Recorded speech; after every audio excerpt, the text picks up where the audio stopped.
What if I told you that everything you thought you knew about the girl who played Zoe Johnson on Blackish is just the surface, just the polished, curated, camera-ready version of a person so deep, so layered, so genuinely extraordinary, that once you finish watching this video, you'll never look at her the same way again. Not because there's something dark hiding beneath the smile. Not because there's some dramatic scandal lurking in the background. But because the truth about Yara Shahidi is so stunning, so wildly different from the fun teen you saw navigating family dinners on a hit ABC sitcom, that it almost defies belief. We are talking about a young woman who, before she was old enough to vote, had already launched a national movement, earned the respect of one of the most powerful women in American history, built an empire out of raw intellectual curiosity, and somehow managed to do all of it while filming television, walking red carpets, and quietly carrying the weight of two entire cultures on her shoulders. So if you think you know Yara Shahidi, buckle up, because you absolutely do not. Not yet. But by the end of this video, you will. Let's start where all great stories begin, before the fame, before the cameras, before the Hollywood glow-ups and magazine covers. On February 10th, 2000, a little girl was born in Minneapolis, Minnesota, and the world had absolutely no idea what it was in for. Her name was Yara Shahidi, and from the very first breath she drew, she was already a walking contradiction of everything the world likes to put in neat little boxes. Her father, Afshan Shahidi, was born in Iran. Her mother, Carrie Salter Shahidi, is African American and Choctaw Native American. Think about that for a moment.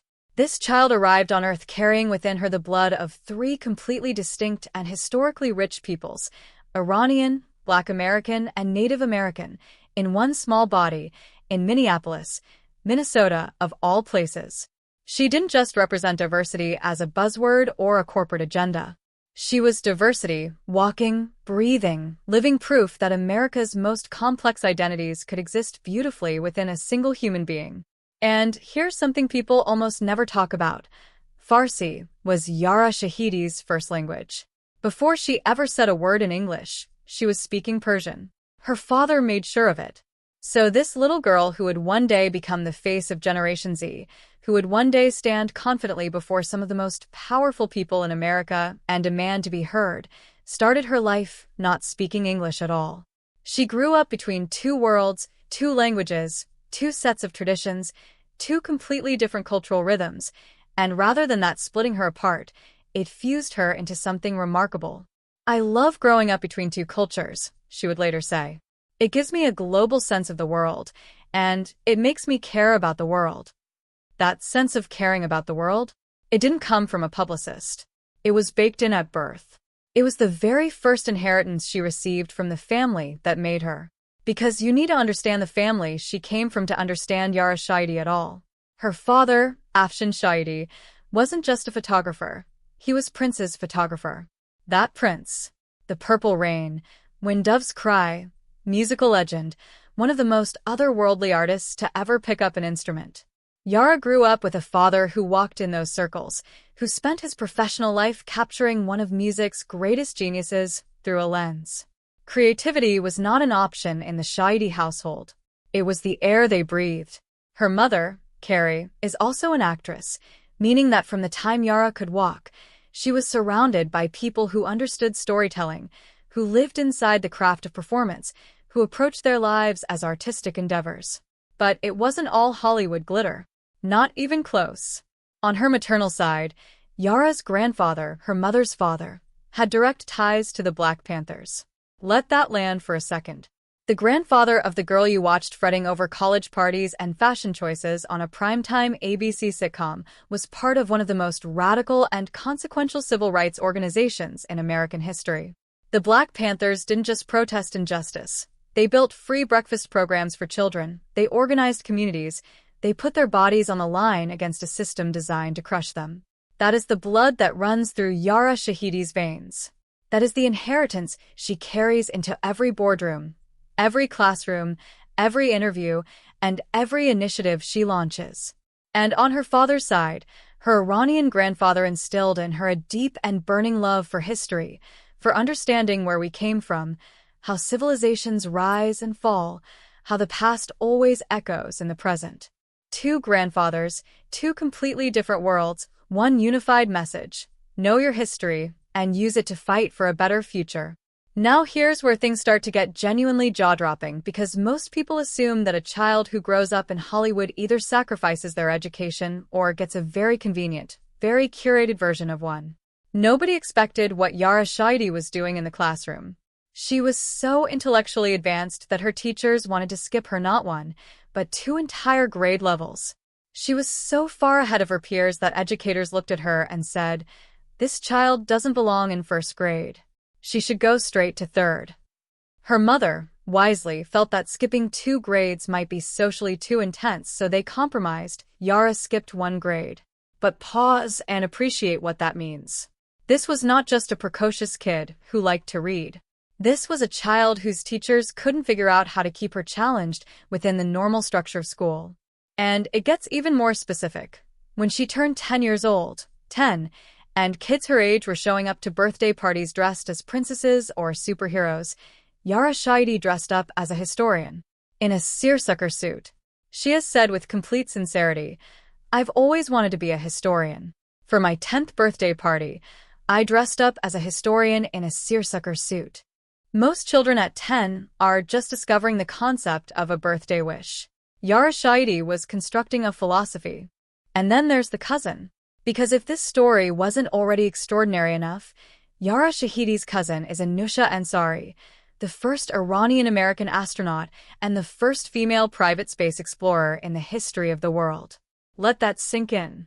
Yara comes from a family where one relative captured Prince on film, another had ties to the Black Panthers, and a cousin literally launched herself into outer space and made history on behalf of women and the Iranian diaspora simultaneously.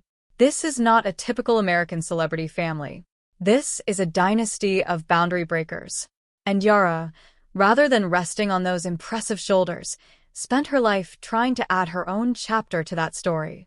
So how did this historian in seersucker, Farsi first language, activist-blooded, intellectually extraordinary little girl end up on one of the biggest sitcoms on American television? The answer, as Yara herself will tell you with a smile that somehow manages to be both humble and luminous, is that it was an accident. A happy one, but an accident nonetheless. She started modeling as a baby. Her mother was in the industry. Her family understood the world of performance, but acting came later and somewhat sideways. Her first notable film role came at just 9 years old, in the 2009 movie Imagine That, starring Eddie Murphy. She was 9. She was sharing screen space with Eddie Murphy. But even then, nobody in Yara's family was treating Hollywood like the endgame. It was one lane among many, not the only road. The role that changed everything came in 2014, when a 13-year-old Yara Shahidi walked into an audition for a brand new ABC sitcom called Blackish. The show was built around an upper-middle-class African-American family navigating questions of identity, cultural authenticity, and what it means to keep it real, while thriving in predominantly white spaces. They needed a daughter, the eldest, the teenage girl who would reflect the questions the show was asking in a fresh, youthful, and authentic way. Yara walked in, and, according to everyone involved, walked out already having the role in their minds. She became Zoe Johnson, and the rest, as they say, is television history. But here's what most people miss. The show's title, Blackish, was never just a clever network brand. For Yara Shahidi, it was almost biographical. Being Blackish was the perfect word because it described both the fact that I can be biracial and proud of my heritage on both sides, she said. The show wasn't just a job. It was, in a strange way, a mirror. For years, Yara showed up to set and delivered performance after performance as Zoe, witty, fashionable, occasionally oblivious, always compelling. But while the cameras were rolling and America was falling in love with Zoe Johnson, Yara Shahidi was quietly, methodically, deliberately building something else entirely. Because here's the thing about Yara that the tabloids could never quite wrap their heads around. She was never just an actress. Acting, in her own words, was a nice little happy accident. It was what gave her a platform. But the platform was never the point. The point was always what she intended to do with it. You need to hear about the karate because it matters more than it sounds. Yara Shahidi holds a black belt in karate. Not a beginner's belt. Not a hobby. A full, earned, disciplined black belt in karate. She has demonstrated her moves on talk shows, been asked about it in interviews, and discussed the dedication required to achieve that level.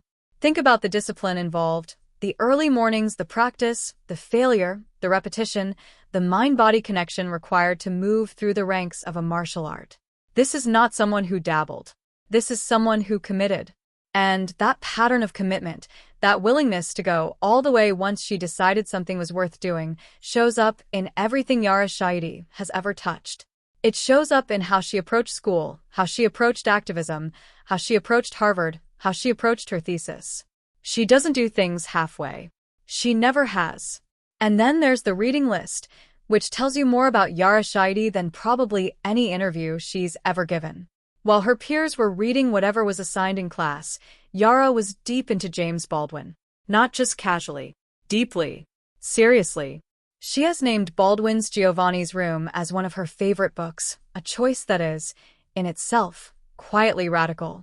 Giovanni's Room is one of the seminal texts of LGBTQ+ literature, a novel that Baldwin published in 1956 when being openly queer in America was not just taboo but dangerous.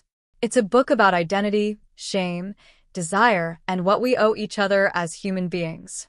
That Yara Shahidi, at a young age in Hollywood, navigating a career as a young black woman, chose this book as her favorite says everything about how she thinks, how she sees the world, and what kind of conversations she wants to be part of. She also grew up reading Rumi, the 13th century Persian poet whose work is some of the most spiritually profound writing in human history. Think about the internal world being built by a teenager who is simultaneously absorbing Rumi and James Baldwin. No wonder she turned out the way she did. Now, let's talk about what might be the single most shocking and least discussed aspect of Yara Shahidi's story, the moment she publicly confronted the question of colorism. In an industry where conversations about skin tone can end careers, close doors, and make powerful people deeply uncomfortable, Yara Shahidi looked directly into the lens of public scrutiny and said the uncomfortable thing out loud. She acknowledged, with full clarity and without defensiveness, that her lighter skin tone, a product of her biracial heritage, has almost certainly opened doors for her in Hollywood that would have remained closed for darker-skinned women of color. Having a mother with the exact same face, but with different skin tones, has always made it a conversation in our family, she said. She didn't pretend the playing field was even. She didn't hide behind the comfortable narrative that she made it purely on talent and timing. She named the system. She named her own privilege within that system. And she dared Hollywood and the audience to reckon with it. This is not the kind of statement you make if you're protecting a brand. This is the kind of statement you make if you are genuinely committed to honesty, even when honesty costs you something. Yara Shahidi was willing to risk the discomfort of her own fanbase, the possible irritation of executives who'd rather not have those conversations, and the general messiness of public self-reflection because she believed that saying the true thing was more important than saying the safe thing. That is an act of remarkable courage for anyone, let alone a young woman whose livelihood depends on being liked, on being hired, on being the face that brands and networks want associated with their products. Speaking of brands, let's talk about Dior, because the Dior partnership is one of the most fascinating paradoxes in Yara Shahidi's public life. On one hand, she has publicly described Hollywood as extremely trivial, said she finds the machinery of fame hollow, and made it abundantly clear that her true passions lie in policy, academia, and activism. On the other hand, she is a global brand ambassador for one of the most powerful luxury fashion houses on earth. She walked into her Harvard graduation ceremony wearing a custom Dior two-piece suit in Harvard crimson. She poses in campaigns alongside Natalie Portman. She moves through the world of high fashion as effortlessly as she moves through seminar rooms and protest marches. This contradiction is not hypocrisy, it's sophistication. Yara Shahidi understands something that a lot of young people in the public eye are still learning. You can use the platform the industry gives you without being consumed by it. She wears Dior, and Dior funds a version of her visibility. That visibility gives her access to rooms she wouldn't otherwise enter. Those rooms are where she makes the arguments that actually matter to her. The fashion is the vehicle. The destination is always something far more serious. But let's back all the way up to the college process, because this is where the story hits a level that is genuinely, undeniably jaw-dropping. Yara Shahidi applied to 4 colleges. She got into every single one. And one of those colleges was Harvard University. But here's the detail that will make your jaw drop to the floor. Her college recommendation letter was written by Michelle Obama, former First Lady of the United States, Columbia University and Harvard Law School graduate, one of the most respected women in the history of American public life. Michelle Obama read what Yara Shahidi was about, looked at who she was becoming, and decided to personally put her name and reputation on the line to advocate for this young woman's admission to the world's most prestigious university. She is very amazing and such a supporter, which is so humbling, Yara said of Obama, with the kind of quiet disbelief you'd expect from someone who keeps having to pinch themselves to make sure their life is real. The question you have to ask yourself is, what kind of 17-year-old earns the personal advocacy of Michelle Obama? What kind of mind, what kind of spirit, what kind of demonstrated commitment to making the world better does it take to move a former First Lady to pick up a pen? Because that didn't happen by accident. That happened because Yara Shahidi had already proven, by the age of 17, that she was worth betting on. And Harvard? Harvard was not a passive experience for Yara Shahidi. She didn't coast on her name or her recommendation letter or her network. She showed up and she worked. She studied in the Social Studies and African American Studies departments. She chose to focus her academic concentration on Black political thought under a neo-colonial landscape. She took a gap year in the middle of her studies. She continued filming Grownish, continued walking red carpets, continued launching initiatives and giving speeches and running a podcast, and somehow, through all of it, she sat down and wrote a 136-page thesis. 136 pages of original academic scholarship, titled, I Am a Man, The Emancipation of Humanists from Western Hegemony, through the lens of Sylvia Wynter. This is not a student who showed up to collect a prestigious degree and a story to tell at dinner parties. This is someone who engaged with the full weight of a Harvard education, who grappled with some of the most complex questions in contemporary Black political thought, who used 4 years at one of the world's great academic institutions to genuinely sharpen the ideas she had been building since she was reading Baldwin and Rumi as a teenager. It was important for me, as a young adult, to prove to myself, during these times of transition, that I am capable, and perhaps more capable than I give myself credit, she said. She graduated in 2022, wearing that custom Dior crimson suit, captioning her graduation photo, Yara, now a Harvard graduate. For words, 22 years in the making. Now, let's talk about the activism, because this is the chapter that most casual Blackish fans have no idea exists, and it is staggering in its scope. It starts with the 2016 election. Yara Shahidi was 16 years old when Donald Trump was elected president of the United States. She was part of a generation that watched that election night unfold with a particular kind of helplessness. Too young to vote, too aware to pretend it didn't matter. My passion really stemmed from having gone through the 2016 election, where myself and many of my peers were unable to vote, she has said. There was that feeling of being lost. Like, what can we do to contribute to our socio-political landscape? A lot of 16-year-olds in that position would have vented on social media and moved on. Yara Shahidi turned that feeling into infrastructure. When she turned 18, she did not have the standard celebrity birthday party with bottle service and influencer guests and a carefully positioned Instagram photo. She had a voter-themed birthday party, and she set up a voter registration booth at it. At her own birthday party, at 18. While people were eating cake and celebrating her, she was making sure everyone in that room was registered to vote. But that was just the opening move. From there, she launched 18x18, a national initiative aimed at registering young people to vote ahead of the 2018 midterm elections. This was not a social media campaign.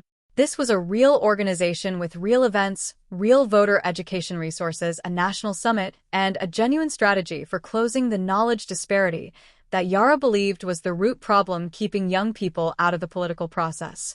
The knowledge disparity stems from the fact that news isn't marketed to me and my peers, she explained. It's as though it doesn't pertain to us. even though half of these policies that are being implemented will affect us.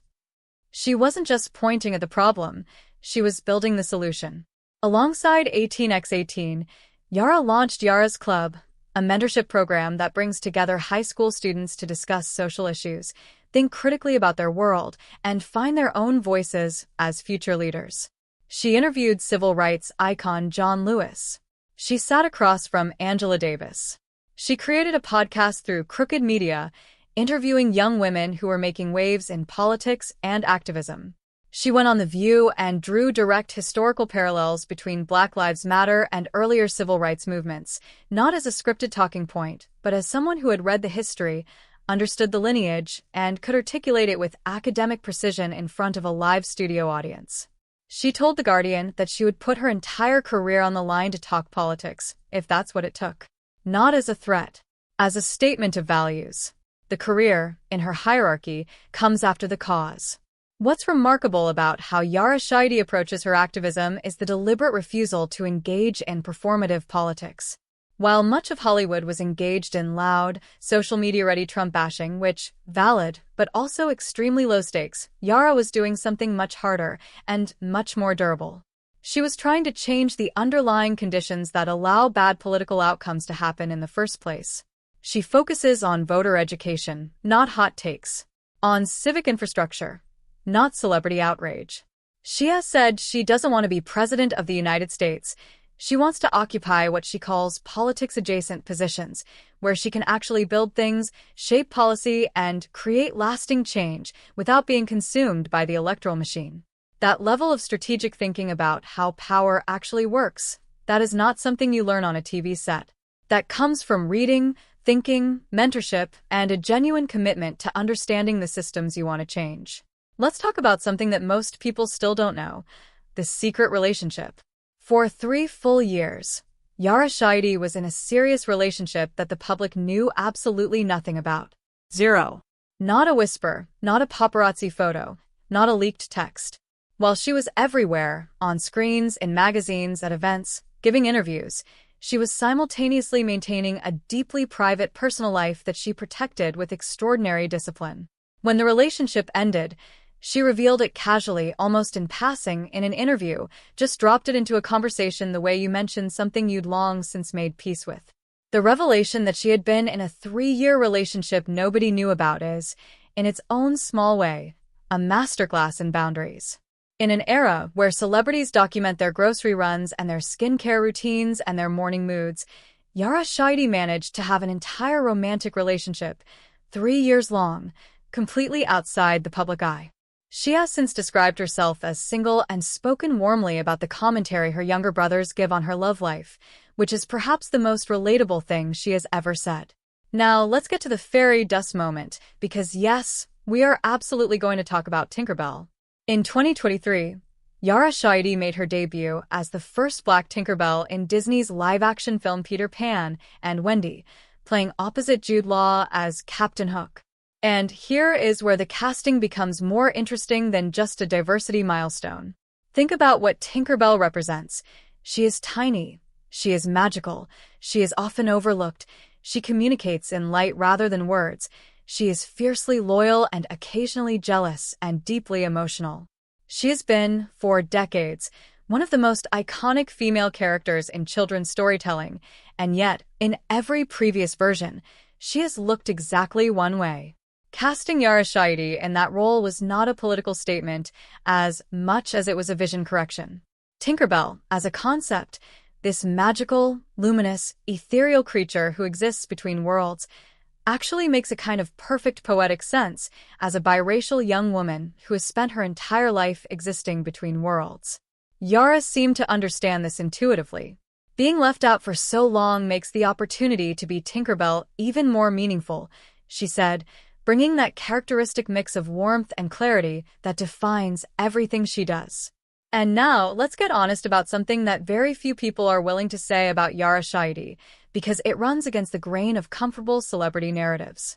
She knows she exists in a paradox. She has acknowledged that she might not have the career she has if she looked different, if her skin were darker, if her features read differently to the casting agents who determine whose face gets to be on a Disney Plus movie or a Dior campaign. She carries this awareness not as guilt, but as responsibility. "I am hyper-aware of my surroundings at all times," she has said. "I'd be lying if I didn't say I was hyper-aware of what other people around me were doing." She monitors herself not out of fear of getting caught doing something wrong, but because she understands the asymmetry of judgment. She understands that a Black woman in the public eye, even a lighter-skinned one, even a Harvard graduate, even a Dior ambassador, operates in a space where the margin for error is smaller, where the consequences of a misstep are steeper, where the standard to which she is held is simultaneously higher and more arbitrary than that applied to her white counterparts. There is something quietly devastating about that awareness, and something equally powerful about the way she carries it. She doesn't perform resentment. She doesn't collapse into victimhood. She simply stays conscious. She stays deliberate. She makes choices about what she says publicly, about how she shows up in rooms, about which partnerships she takes and which ones she declines, with a level of intentionality that most people twice her age have never achieved. She has said her greatest fear is not irrelevance or failure, but leaving no meaningful legacy. "A legacy only lasts 50 years, she has mused, and when that generation ends, then what was my impact? That is the thing that keeps Yara Shahidi up at night. Not her performance reviews, not her ratings, not whether she's trending. Whether in 50 or 100 years, something she did made a discernible difference in how people think, act, and treat each other." And then there's her podcast, The Optimist Project, which might be the single most underrated thing Yara Shahidi has ever built. While the world was busy watching her on screen and photographing her at fashion shows, she was sitting down to have long, substantive conversations about hope, specifically about the kind of deliberate, evidence-based, structurally grounded hope that isn't naive optimism, but radical belief in the possibility of change. The podcast is a perfect expression of everything she actually is: curious, rigorous, warm, politically engaged, and deeply committed to the idea that the future isn't inevitable. It's built, brick by brick, by people who choose to believe something better is possible. Forbes recognized her on their 30 Under 30 Hollywood list. Oprah Winfrey has spoken about Yara with the kind of reverence that Oprah reserves for people she genuinely believes are going to reshape the world, saying, in that unmistakable Oprah way, that she is hoping she lives long enough to see what Yara Shahidi does next. When Oprah Winfrey says she is hoping to live long enough to witness your trajectory, that is not a compliment. That is a prophecy. And given everything we now know about this woman, the Farsi first language, the skipped grade, the historian seersucker suit, the Black Panther grandfather, the karate black belt, the Baldwin and Rumi reading list, the Michelle Obama recommendation, the Harvard thesis, the voter registration birthday party, the secret 3-year relationship, the Tinkerbell casting, the Dior paradox, the colorism honesty, perhaps it's time we started taking that prophecy very seriously. Here's the thing that ties all of this together, the thread that runs through every apparently contradictory element of Yara Shahidi's life. She has never once let any single identity be the whole story. Not the actress, not the activist, not the Harvard student, not the biracial woman, not the Dior ambassador, not the Tinkerbell, not the Black Panther's granddaughter, not the Iranian photographer's daughter. Each of these things is true. Each of these things is real. And each of them, on its own, would be enough to make an interesting person. But Yara Shahidi holds all of them simultaneously, without apology, without flattening any of them into something more comfortable or digestible. She is, in the truest and most radical sense, fully herself. And being fully yourself, especially when yourself is as multidimensional, as culturally complex, as politically serious, and as quietly explosive as Yara Shahidi's, is the most revolutionary act of all. She started as a baby model in Minneapolis, Minnesota. She became the eldest daughter of the Johnson family on Blackish. She earned a black belt in karate and read Baldwin for fun. She got a Harvard recommendation from Michelle Obama. She wore Dior to her graduation from that Harvard, where she wrote 136 pages about the emancipation of humanists. She built voter registration movements at her own birthday party. She gave Tinkerbell a new face and a new legacy. She protected a 3-year relationship from the entire public eye. She called out colorism in an industry built on images. She grew up speaking Farsi. Her cousin went to space. Her grandfather marched with the Panthers. Her father photographed Prince.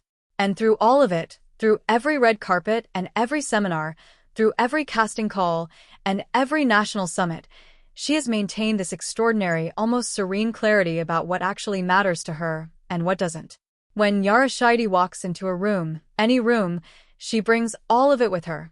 Every culture, every language, every book, every fight, every flight, every beautiful complicated layer of who she is and where she comes from. She is not, as the title of this video suggests, the girl from Blackish. She never really was. Blackish was just the door. What's on the other side, what has always been on the other side, is something far more interesting, far more enduring, and far more important than any television role could ever contain. So the next time you see her name in a headline, the next time her face appears in your feed, the next time someone brings up the show that made her famous, remember what you learned here today. Remember the grandfather and the Panthers. Remember the Farsi. Remember the seersucker suit on her 10th birthday. Remember the karate belt. Remember the thesis. Remember the birthday party voter registration booth. Remember the 3 years nobody knew about. Remember the Tinkerbell wings that carried more history than anyone expected. Remember that Michelle Obama looked at this girl and said, "Yes, her." And remember that somewhere in the lineage of this family, from space explorers to civil rights fighters to legendary artists to Ivy League intellectuals, this young woman is still, every day, quietly figuring out the next move. Still building. Still thinking. Still reading. Still fighting. And still, if she's to be believed, genuinely surprised that any of it happened at all. That's the woman you've been watching all along. You just didn't have the full picture. Until now. If this video opened your eyes even a fraction, do the thing, smash that like button, drop a comment telling me which fact absolutely blew your mind, and subscribe because we are just getting started on stories like this. Share this with someone who thinks they know Yara Shahidi. Because, I promise you, they don't. Not yet. But now? Now you both do.